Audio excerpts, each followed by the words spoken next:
the ratio of the number of girls and boys in a school of 1008 students is 27:29. Some girls and 9 new boys are admitted to the school, which makes the ratio 56:59. Find the number of girls admitted to the school. यानी कि एक विद्यालय है, एक ये school है। इस school में टोटल 1008 विद्यार्थी है। इसमें कुछ गर्ल्स है और कुछ बॉयज है। गर्ल्स का रेशियो जो है 27 है और बॉयज का जो रेशियो है ये है 29। अब यहाँ पर बोला गया है कि कुछ लड़कियां यहाँ पर एडमिट होती है, हमें मालूम नहीं कितना होती है, और यहाँ पर है हमारा 9 लड़के एडमिट होते हैं। सबसे पहले तो हम लोग को निकालना पड़ेगा 27-29 जो रेशियो है, इसमें कितना गर्ल्स है कितना बॉयज है। तो 1008 ये मतलब होता है इसको और इसको जोड़कर, क्योंकि ये गर्ल्स और बॉयज को जोड़कर इतना हुआ है ना, तो 27 + 29 यहाँ पर करना पड़ेगा। अब यहाँ पर 1008 लिखा, 56 हुआ यहाँ पर, इसको जब जोड़ा तो अब सपोज मुझे लड़की का निकालना है तो लड़की डालूंगा मैं यहाँ पर। तो यहाँ पर अभी हम लोग करेंगे 2 × 2 = 4, 8, 14,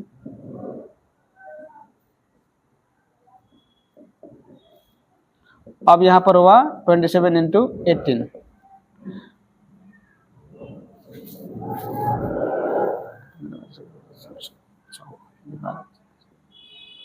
यानी कि 486 जो है ये मेरा हुआ गर्ल्स होगा, क्योंकि 27 रेशियो का वैल्यू इतना आया।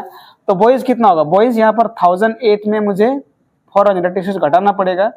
8 में 6 गया 2, यहाँ पर हुआ 9 में 8 जाएगा 10 में 8 जाएगा 2, यहाँ पर 9 में 4 गया 5, यानी कि 522 लड़के हैं, 486 लड़कियां हैं। तो अब कुछ लड़कियां और 9 लड़के जब यहाँ पर आया तो न्यू रेशियो कितना बना? न्यू रेशियो ये तो पहला वाला रेशियो था। जब यहाँ पर नंबर में कुछ आया गया तो 56:59 हुआ। ये अभी 56 है हमारा गर्ल्स का, ये गर्ल्स है, और 59 जो है हमारा ये बॉयज। पहले क्या क्या 1008 यहाँ पर टोटल स्टूडेंट था, इसमें गर्ल्स का रेशियो 27 था, बॉयज का रेशियो 29 था।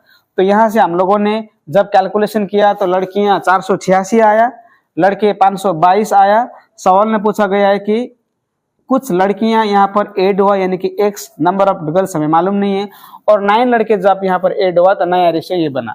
तो अब इसका फॉर्मेट दूसरा क्या होगा?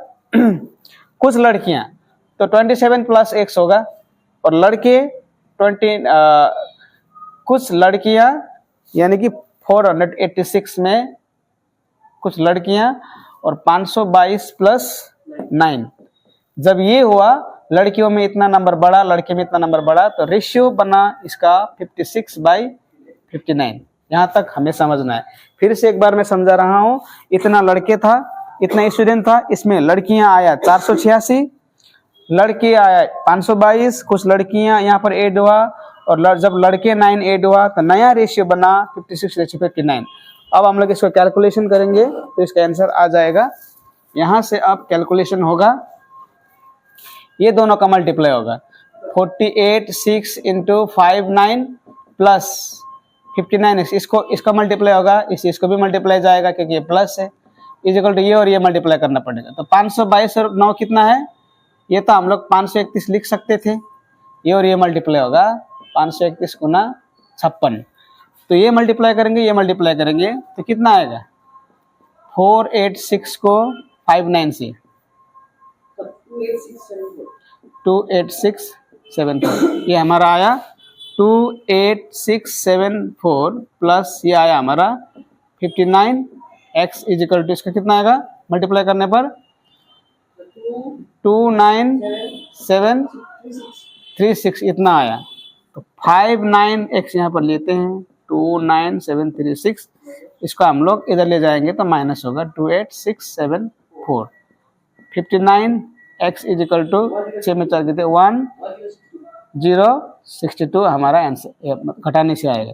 x इज इक्वल टू 1062/59, इसको कितना बच जाएगा 18 टाइम, यानी कि आंसर हो हमारा 18। तो ये क्वेश्चन ऑलरेडी एग्जाम में पूछा गया था, इसलिए थोड़ा टफ लेंदी हुआ। तो यहाँ से इस तरह से हम लोगों ने सवाल को किया। अब हम लोग करेंगे दूसरे सवाल को। तो इसका आप स्क्रीनशॉट ले सकते हो। यहाँ पर जहां पर भी समझ में नहीं आया आप कमेंट में पूछ सकते हो।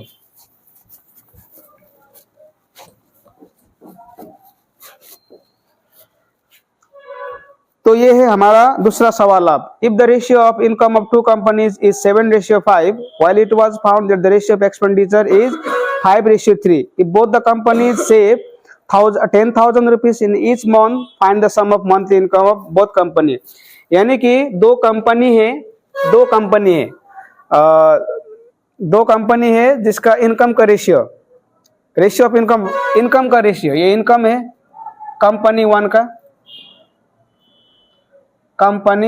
का इनकम है, और ये इनकम है कंपनी टू का। इसका रेशियो है 7:5, ये इनकम है।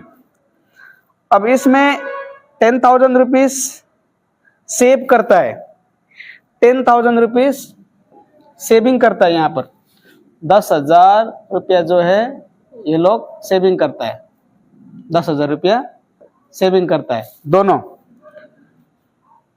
और उसका एक्सपेंडिचर का रेशियो है 5:3। यानी कि इनकम में मैं अगर सेविंग घटा दूं तो क्या बन जाएगा, ये एक्सपेंडिचर बन जाएगा। यही तो है, जितना मैं कमा रहा हूं अगर ये कमाने के बाद जो मैं सेविंग कर रहा हूं, जैसे कि मैंने ये 500 रुपये कमाया और मैंने यहाँ पर 400 रुपये सेविंग किया, यानी कि मेरा खर्चा कितना हुआ 100 रुपये, ये फॉर्मूला हुआ। तो अब यहाँ पर मुझे निकालना है, अब यहाँ पर मुझे बताना है ये मेरा है 7x, क्या मेरा इनकम है, और इसमें मेरा 10,000 रुपये क्या है, ये मेरा सेविंग है। उसी तरह 5x में ये भी 10,000 रुपया ही क्या कर रहा है, सेविंग कर रहा है। तो जब इसने भी 10,000 खर्च किया, इसने भी 10,000 खर्च किया, तो बचा एक्सपेंडिचर का रेशियो कितना हुआ 5:3, क्योंकि ये है इनकम का रेशियो और एक्सपेंडिचर का रेशियो यहाँ पर दिया गया था। एक्सपेंडिचर का रेशियो है यहाँ पर 5:3। तो अब इसको हम लोग मल्टीप्लाई करेंगे, 3 से कितना जाएगा 21x होगा, यहाँ पर 30,000 होगा, इससे करेंगे हम लोग यहाँ पर 25x होगा, और यहाँ पर होगा 50,000। 5 से इसको 25x, 5 से 50,000, तो x को एक जगह लाते हैं, और ये 50,000 है, इसको हम लोग इधर ले जाते हैं तो 30,000 इधर आएगा। तो इसमें घटेगा -4x आएगा, इसमें घटेगा -20,000 आएगा। माइनस माइनस गया, 4 से कितना बढ़ गया इसको 5,000। यानी कि find the sum of monthly income of both the companies. Sum of यहाँ पर बोला गया है कि मंथली इनकम, तो 7 है, यहाँ पर लगा 5,000, कितना होगा 35,000 हुआ, ये पहला। और दूसरा में 5 है, यहाँ पर भी 5,000 लगाना पड़े, कितना होगा 25,000। तो कितना बनेंगे 60,000 दोनों कंपनी का इनकम है। तीसरा सवाल, इस टाइप के सवालों को लगभग हर एग्जाम में पूछा जाता है, तो अभी हम लोग इस सवाल को अच्छी तरह से समझेंगे। तो सवाल है, a purse has 34.5 rupees in the form of 1 रुपी 50 पैसे एंड 10 पैसे coins in the ratio of 6:9:10। यानी कि एक पर्स है, उसमें टोटल पैसा 34 रुपया 50 पैसा है, उसमें कुछ सिक्के 1 रुपया का है, कुछ सिक्के 50 पैसे का है, और कुछ सिक्के 10 पैसे का है। अगर उसका रेशियो में बांटा जाए यानी कि अनुपात में, तो 6:9:10 है। तो यहाँ पर हमें बताना है कि उस पर्स में 10 पैसे के कितने सिक्के हैं। चलो, तो ये हुआ हम लोगों का एक पर्स, इसमें टोटल पैसा है 34 रुपया 50 पैसा, और इसमें कुछ सिक्के हैं 1 रुपया का, कुछ सिक्के हैं यहाँ पर 50 पैसे का, कुछ सिक्के यहाँ पर 10 पैसे का, और इसका रेशियो ऑलरेडी यहाँ पर दिया हुआ है 6:9:10। तो मुझे बताना है, यानी कि हमें बताना है कि 10 पैसे का कॉइन्स कितना है यहाँ पर कॉइन्स। फिर से सवाल को समझते हैं। ये एक पर्स है, इसमें कुल पैसा है 34 रुपये 50 पैसा, लेकिन इसमें कुछ 1 रुपये का सिक्का है, कुछ 50 पैसे का सिक्का है, कुछ 10 पैसे का सिक्का है। और जब इसका रेशियो देखा जाए तो 6:9:10 है। अब बताना है कि 10 पैसे का आखिर कितना सिक्का है। तो सबसे पहले तो इसको हम लोग मल्टीप्लाई करेंगे। कितना है ये हुआ मेरा 6, ये कितना होगा 450, ये कितना होगा मेरा 100 होगा। अब देखो ये रुपया है, ये पैसा है, ये पैसा है, तो मुझे या तो पैसे में चेंज करना है या फिर रुपये में चेंज करना है। तो मैं डायरेक्ट यहाँ पर क्या करूंगा, पैसे में चेंज करूंगा। पैसे में चेंज करूंगा तो 1 रुपया को मुझे पैसे में चेंज करना है, तो 6 रुपये मतलब कितना पैसा होगा 100 से मुझे गुना करना पड़ेगा। तो ये मेरा 10 पैसे का, 50 पैसे का और 10 पैसे का क्या आ गया, मेरा ये मूल्य का वैल्यू आया कि नहीं आया। और टोटल पैसा मेरा कितना है 34 रुपया 50 पैसा, रुपया है, इसको भी मुझे क्या करना है पैसा में चेंज करना है।